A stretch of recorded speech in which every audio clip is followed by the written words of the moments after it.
आज के इस वीडियो में हम देखेंगे लीनियर रो सेटिंग की एक बहुत अच्छी सी पजल जिसका डिफिकल्टी लेवल है मॉडरेट। मतलब इसमें आपको पॉसिबिलिटी भी देखने को मिलेगी और पजल थोड़ी सी कंडीशन वाइज है जिसमें आपको शुरुआत में कोई हेल्प देखने को नहीं मिलती है। तो आपको अगर ये वीडियो अच्छी लगे तो वीडियो को लाइक जरूर करें, अपने दोस्तों के साथ शेयर करें और चैनल को सब्सक्राइब कर लें ताकि आपको फिर से इस तरह की और वीडियोज़ मिल सकें। तो ये है आपके सामने क्वेश्चन जो कि हिंदी इंग्लिश दोनों में लिखा हुआ है। 8 पर्सन्स हैं जो कि एक लीनियर रो में बैठे हुए हैं। 4 पर्सन नॉर्थ फेस कर रहे हैं और बाकी के सारे मतलब बाकी के फिर बचे कितने, 4 ही बचे, साउथ फेस कर रहे हैं। बस इतना ही है। उसके बाद से कंडीशंस आपकी स्टार्ट है। इसका मतलब ये है कि आपको नंबर ऑफ पर्सन बता दिया गया है, नाम वगैरह कुछ नहीं बताया गया, वो आपको कंडीशन से ही देखना है और बस इतनी ही आपकी डायरेक्शन है। अब सीधे आपकी पजल स्टार्ट होती है जहाँ पे आप कंडीशन देखेंगे और उसी को स्टार्ट करते हैं। चलिए शुरू करते हैं इसे। तो अगर हम चाहें तो बना सकते हैं 8 पर्सन्स के बैठने की जगह 1 2 3 4 5 6 7 8 पॉसिबिलिटीज इसमें आपको मिलेंगी। तो आपको एक से ज़्यादा डायग्राम भी बनाने पड़ सकते हैं। लिखा है C sit second to the left of G. अब देखिए किसी की भी डायरेक्शन नहीं पता कि सी और जी में से कौन सा नॉर्थ में है साउथ में, तो आप अपने अनुसार इसे केवल ऐसे बना लीजिए कि जी के लेफ्ट में थर्ड पे सी है। E sit second to the right of F and faces north. Okay, तो ई के लिए क्या कर रहा है कि एफ के राइट में सेकंड पे बैठा है और नॉर्थ फेस कर रहा है। मतलब इसके बारे में पता है कि नॉर्थ फेस कर रहा है। 2 persons are sitting between F and D who is not sitting on any extreme end. तब हु आया मतलब डी के बारे में बात हो रही है कि एफ और डी के बीच में 2 पर्सन्स हैं। कौन किसके राइट लेफ्ट में नहीं पता। और क्या लिखा हुआ है कि डी जो है वो किसी भी एक्सट्रीम एंड पे नहीं बैठ रहा है। C and F are not facing same direction. C और एफ सेम डायरेक्शन नहीं फेस कर रहे, तो आप इसे ऐसे लिख दीजिए कि अपोजिट डायरेक्शन को फेस कर रहे हैं। H sit second to the left of C. C के लेफ्ट में कौन आ रहा है, एच आ रहा है। Person sitting on extreme end are facing opposite direction, कि एक्सट्रीम एंड वाले कैसे फेस कर रहे हैं, अपोजिट डायरेक्शन फेस कर रहे हैं। फिर नेक्स्ट आता है कि H and G are not sitting together. H और जी साथ में नहीं बैठ रहे हैं, तो मतलब इमीडिएट नेबर्स नहीं है। At least 1 person is sitting between B and G and both are facing same direction. B और जी के बीच में कम से कम एक, मतलब एक या एक से अधिक 1 प्लस पर्सन होगा। और क्या बता रहा है कि ये दोनों सेम डायरेक्शन फेस कर रहे हैं। A and B are facing opposite direction. A और बी कैसा फेस करें, अपोजिट डायरेक्शन फेस कर रहे हैं। अगली कंडीशन है आइदर एच और G sitting on extreme right end. H या फिर जी एक्सट्रीम राइट एंड पे बैठे हुए हैं। ये अच्छी इन्फॉर्मेशन है। कैसे पता करेंगे कौन सा राइट है कौन सा लेफ्ट है, क्योंकि नॉर्थ साउथ दोनों फेसिंग है। जब भी ऐसा रहे तो इसका मतलब ये है कि जो आपका राइट है वही राइट है और जो आपका लेफ्ट है वही लेफ्ट हैंड है। ऐसे A and D are not sitting together and both are facing opposite direction. A और डी साथ में नहीं बैठ रहे हैं और दोनों अपोजिट डायरेक्शन फेस कर रहे हैं। Immediate neighbours of F R facing the same direction. F के जो इमीडिएट नेबर्स हैं वो सेम डायरेक्शन को फेस कर रहे हैं। ऐसे मैंने इसको बना दिया है सांकेतिक रूप में। C and D are not sitting together. C और डी भी साथ में नहीं बैठ रहे। तो इतनी सारी कंडीशन है। अब देखो हमको एग्जैक्टली कुछ भी नहीं पता है ना, इसलिए इसको मॉडरेट दिया था मैंने। एग्जैक्टली मुझे कुछ भी नहीं पता। कहीं से भी अगर लिया होता कि कोई लेफ्ट हैंड पे बैठा है कोई राइट हैंड पे बैठा है, कोई एक दिया भी है तो उसमें भी आइदर और की कंडीशन है। तो इसका मतलब क्या है कि हमें कंडीशन लिख के ही चलना पड़ेगा। अब स्टार्ट करते हैं इसे करने पे। तो मैं आपको बता के चलता हूँ, जब भी इस तरह की कंडीशन हो जहाँ पे ज़्यादा कंडीशंस आपकी होती हैं और डायरेक्शंस की बात होती है, तो एक काम आप ये कर सकते हैं कि आप पेयर बना सकते हैं, ग्रुप बना सकते हैं। जिनके जिनके डायरेक्शंस पता हैं उनके बीच में कुछ ना कुछ आप सिमिलरिटी फाइंड आउट कर सकते हैं। जैसे लिखा है बी और जी सेम डायरेक्शन को फेस करते हैं, तो बी और जी का एक ग्रुप बन गया। ए और बी अपोजिट डायरेक्शन फेस करते हैं, मतलब एक दूसरे ग्रुप में है। ए और डी अपोजिट डायरेक्शन फेस करते हैं, मतलब डी वाला भी कौन से ग्रुप में जाएगा, बी वाले ग्रुप में ही जाएगा, है ना। मुझे ये नहीं पता है कि एग्जैक्टली मुझे सब कुछ मिल ही जाएगा, लेकिन ये ज़रूर पता है कि कुछ ना कुछ इसमें मुझे हेल्प मिल जाएगी। अब बी जी डी ये सेम डायरेक्शन को फेस करेंगे, ए वाला अपोजिट होगा। फिर एक और पता है सी और एफ अपोजिट डायरेक्शन में, लेकिन सी और एफ के बारे में कुछ नहीं पता। ये पता है यहाँ पे या तो सी आएगा या तो एफ आएगा और उसका अपोजिट नीचे आएगा। बाकी कुछ और पता है क्या, ए और डी हो गया, और कुछ नहीं पता। एक्सट्रीमेंट के बारे में कुछ ऐसा पता नहीं है। कोई बात नहीं, इतनी चीज़ें पता हैं उसी से काम चलेगा। अब देखिए यहाँ पे मुझे डायरेक्शन के बारे में कोई और ज़्यादा जानकारी नहीं मिल पाई, तो हम क्या करें, कंडीशन कहाँ से स्टार्ट करें इस पजल को, इस पर ध्यान देते हैं। तो एक कंडीशन जो हमने पहले लिखी थी शुरुआत में कि जी के लेफ्ट में कौन है, सी है, सी के लेफ्ट में कौन है, एच है ना। ये दो कंडीशन आपको अगर समझ में आ रही हैं तो आपके लिए हेल्पफुल हो सकती हैं। और इसी कंडीशन को अगर आप इस कंडीशन से मिला दें, एच और जी आपके आसपास नहीं बैठ सकते। तो ऐसे समझ के चलिए कि अगर ये जी है, मान लीजिए नॉर्थ फेसिंग है, 1 2 3 पे सी आ जाएगा। अब सी के लेफ्ट में एच है, लेकिन अब सी की डायरेक्शन नहीं पता, नॉर्थ भी हो सकती है, साउथ भी हो सकती है ना। तो ऐसे में अगर साउथ होगी तो लेफ्ट में सेकंड पे एच यहाँ भी आ सकता है, लेकिन अगर हमें पता है कि एच और जी साथ में नहीं बैठ सकते तो इसका मतलब ये इधर ही कहीं ना कहीं जाएगा। इसका मतलब ये है कि सी आपका हमेशा बीच में आएगा, किसी भी एक्सट्रीम पे नहीं रहेगा।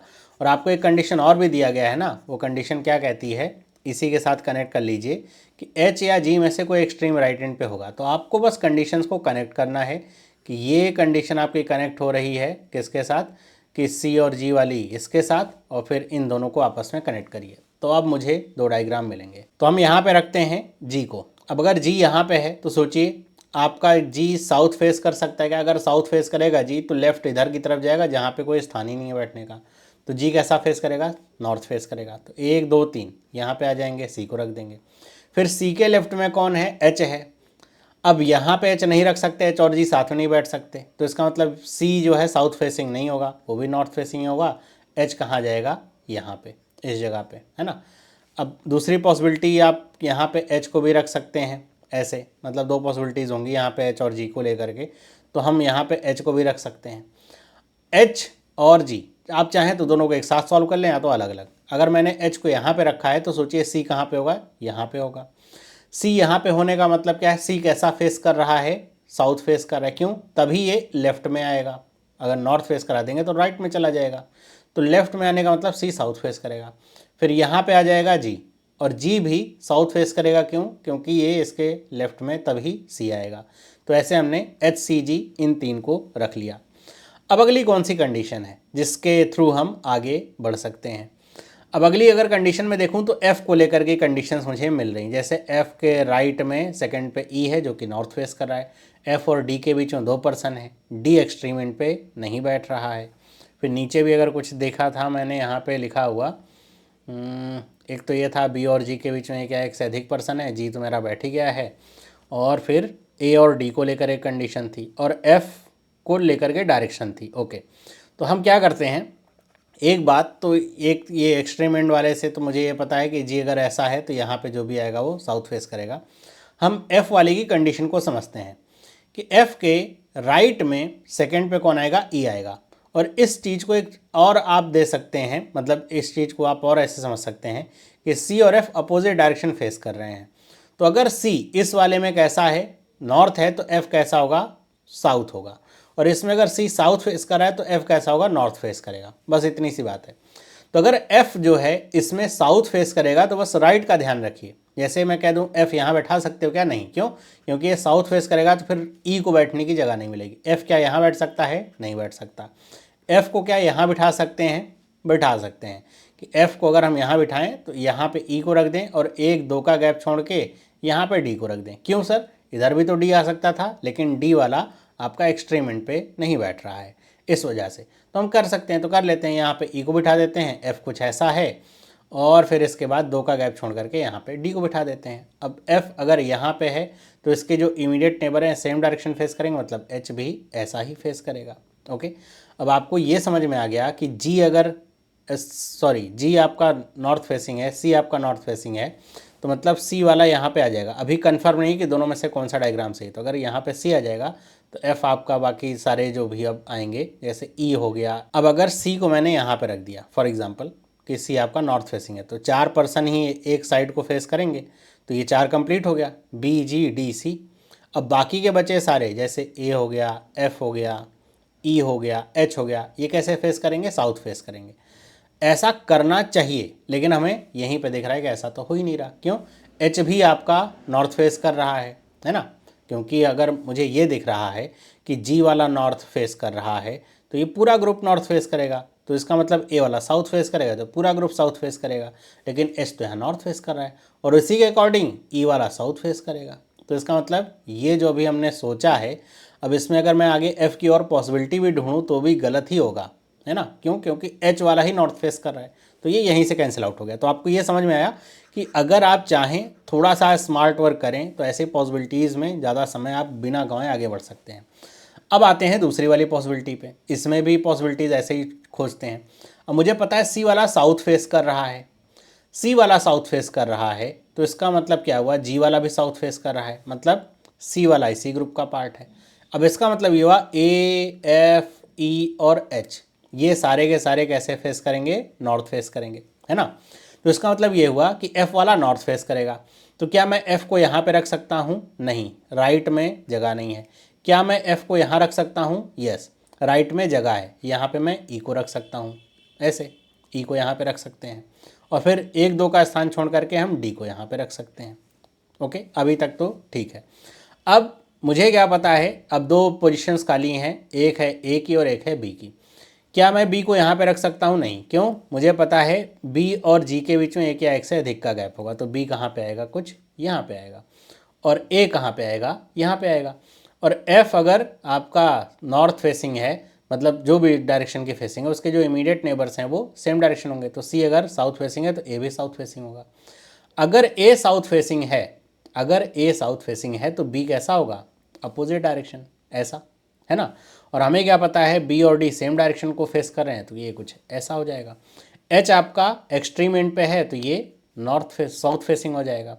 बचा ई जो कि पहले से ही पता है नॉर्थ फेसिंग है। अब आपको गिनना क्या है, 1 2 3 4 आपके नॉर्थ फेसिंग, 1 2 3 4 साउथ फेसिंग, ये हो गया इसका करेक्ट डायग्राम।